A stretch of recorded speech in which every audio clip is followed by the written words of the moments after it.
Hey, you! Yeah, you, sitting next to that woman. Get to the back of the bus. I think he means you. Ignore him. I said get to the back of the bus. Move it!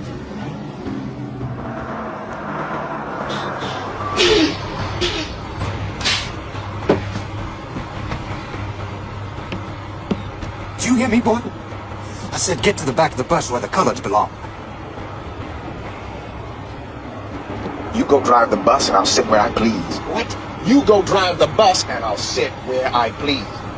Regulations forbid segregation on any Army transportation. Now what are you, some kind of nigger attorney or something? I'm a serving officer in the United States Army. Well, I don't give a hot damn. Now this is my bus. You heard me the first time. I'm not moving from the seat. You know the regulations as well as I do. So go drive the bus. Well, I guess I know my regulations. Oh, but the nigger thinks he can sit anywhere he pleases. I'll show him. I know my regulations.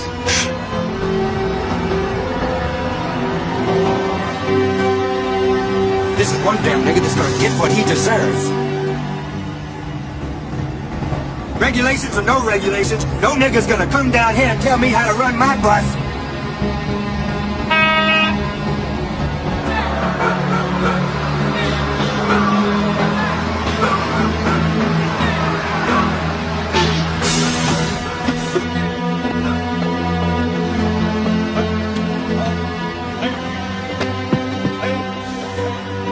Just disregard rules.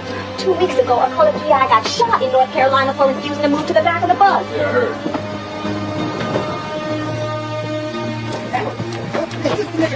Hands off! I don't want trouble with you or with Get to the back of the bus!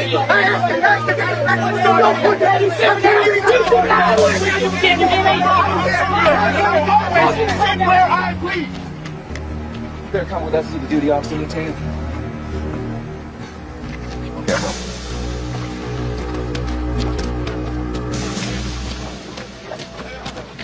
I'm not doing anything wrong, okay? All right. You would not move to the back of the bus just like I told you to do.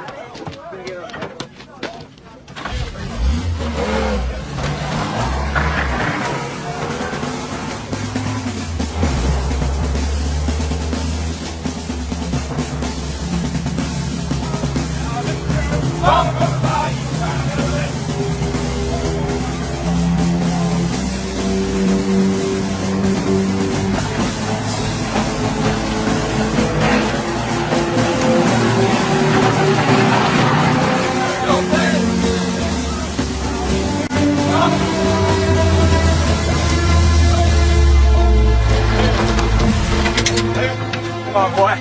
Lieutenant. Whatever you say, sunshine. Is this the nigger, Lieutenant? Ain't this a piece of work?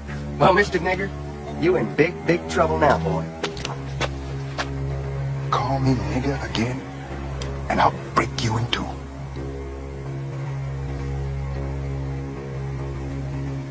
Captain!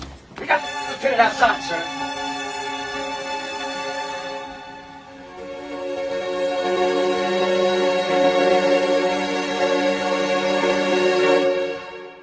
I have a foot in the door of the club. If I've learned anything, you take each step at a time and pray to God that He keeps you moving forward. With all my love, Jack.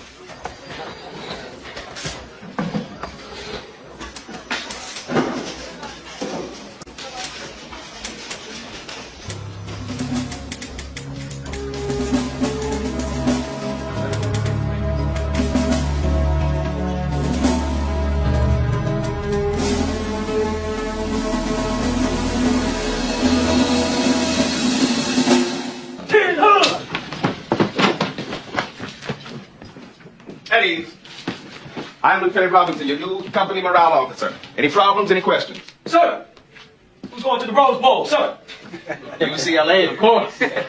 Serious now. Any problems, any questions, anything you'd like to talk over, anything? Them bars riding heavy, Lieutenant? Not yet. Get ready. Sir, One at a time. It's the PX, sir. They got a line in there. Colors to one side, whites to the other. Half the time can't even get a seat. There's only a few places for Negroes. Sometimes you can stand in there all night waiting to get a seat, waiting to get served. Then they close and you're just plain out of luck, sir. They expect us to be Army, but they still treat us like we're poor mule niggas no matter how hard we try. Now, how are you supposed to believe in anything when it's like that, sir? Believe in yourself. Dig down deep and find out who you are, what you are. You're not going to get self-respect from me, from your mother, and especially from the Army. It's here. I'll look into your problems, men, immediately. Good afternoon. Carry on.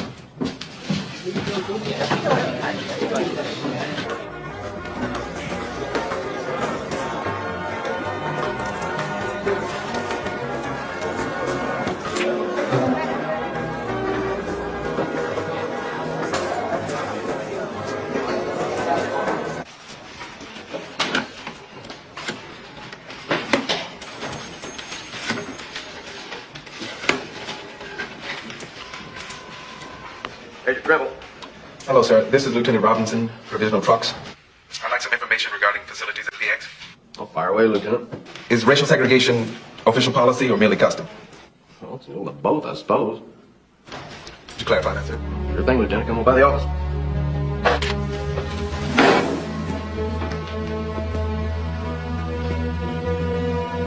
Lieutenant Robinson, sir. Yeah, he's Robinson.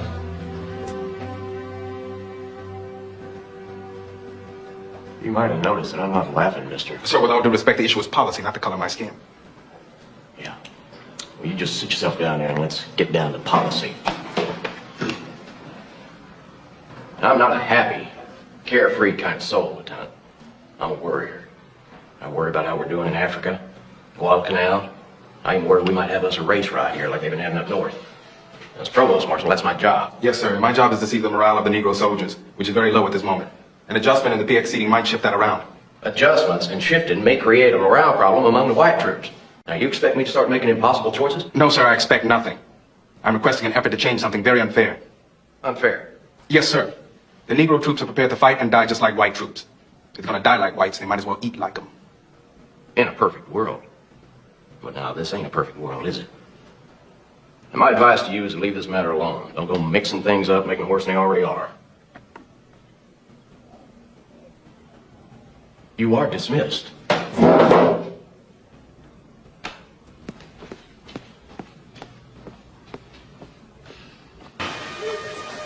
Robinson? Yeah, Coach? There's a little problem. Problem? Yeah. Saturday's game. It seems the administration in Missouri refuses to play against Negroes. I don't like it, and I'm sure you don't either, but that's the way it is. Colonel thinks we can win without you, but me, I'm not so sure. Anyway, he's offered you a 2-week leave, and hell, the leave's a leave. I take it. I believe I'll do just that. Yeah.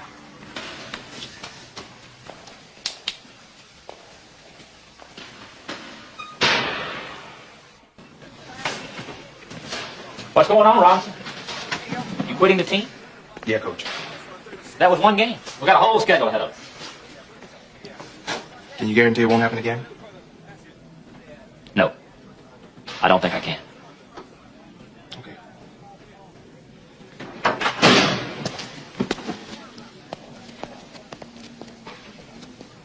I want you to report back to practice tomorrow, Lieutenant. With all due respect, sir, I'm afraid I can't do that.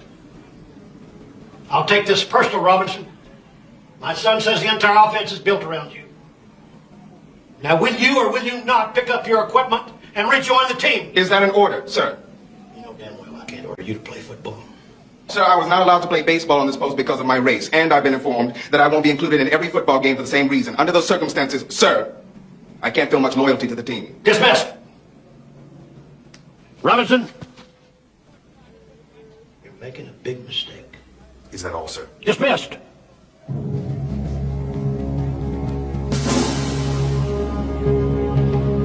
Officers of the court, this is a very simple case. The charges are the only area of confusion. You see, Lieutenant Robinson is charged with insubordination, with willful disobedience to a direct order. The charges should read overt discrimination, disrespect to an officer, unlawful detention and harassment. Lieutenant Robinson should be sitting on the other side of this courtroom. The case is simple, but the charges are ludicrous. And I ask the court after they hear all the facts, to find Lieutenant Robinson not guilty of all charges and specifications.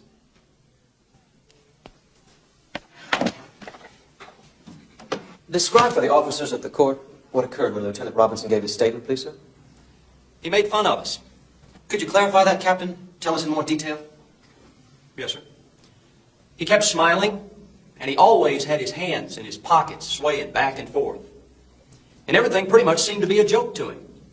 He kept on saying, "Okay, sir," and "Y'all, sir," like they do when they really don't want you to know that they're razzing you. And he was argumentative as well. Always said things like, "Why do I have to answer that?" Thank you, Captain. No further questions.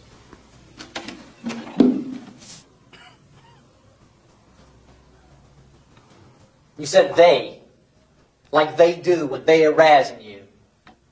What do you mean when you say they? You know what I mean. No, I don't. You see, I can't read your mind. Now, who do you mean when you say they? Negroes. Negroes? Don't you mean niggers, Captain? Objection. Counsel is leading the witness. I am attempting to demonstrate a highly prejudicial state I exists will despite say the the following and not repeat myself. You, Lieutenant Klein, are no more Clarence Darrow than the trial judge advocate is William Jennings Bryan. This is a general court-martial, and I will have no grandstand efforts as long as I am president of this court. Now, have I made myself clear? Yes, sir. Yes, sir.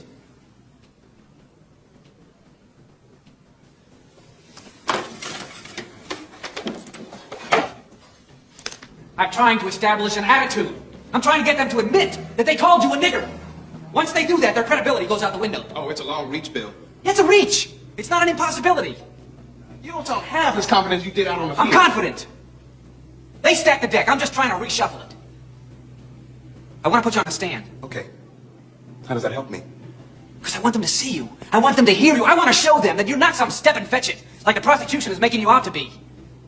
You are your own best defense, Jack. And if I lose? Lose? Yeah, lose. Stockade time, dishonorable discharge, maybe a general discharge, I don't know. Either way, you're finished. Yeah, there goes my future. Yeah, there it goes. But I'm not going to let that happen. Where you going?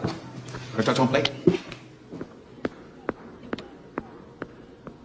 Lieutenant Robinson is one of the finest young officers it's ever been my privilege to command. I found him soldierly, hardworking, honest, persevering. Would you go into combat with him? You're damn right I would, sir. He would make one of the finest combat leaders I've ever... Objection. Calls for a conclusion by the witness. Sustained. With the court's permission and indulgence, I'm trying to establish the character of the accused. You've done that. Carry on. Did you call Lieutenant Robinson a nigger lieutenant, Sergeant? No, sir. I did not. Sir. What did he say to you on July 6th? He said that if I did call him a nigger again, he'd break me in two. Sir. Again? He said if you called him a nigger again, he'd break you in two. Why would he say again if you hadn't called him that name in the first place? Well, I don't exactly know. You'd have to ask him. Sir? You escorted Lieutenant Robinson from the bus stop. Yes, sir. And upon arrival at the military police headquarters, what exactly did Sergeant McElroy say or ask? Take your time. Be specific.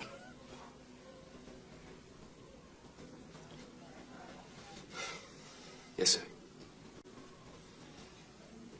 He asked if that was the nigger lieutenant. He was referring to Lieutenant Robinson.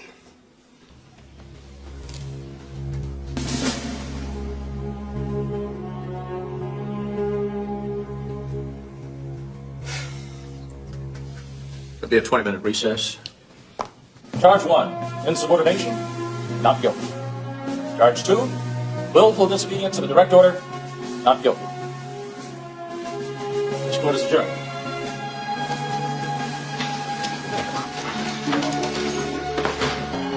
Thank you.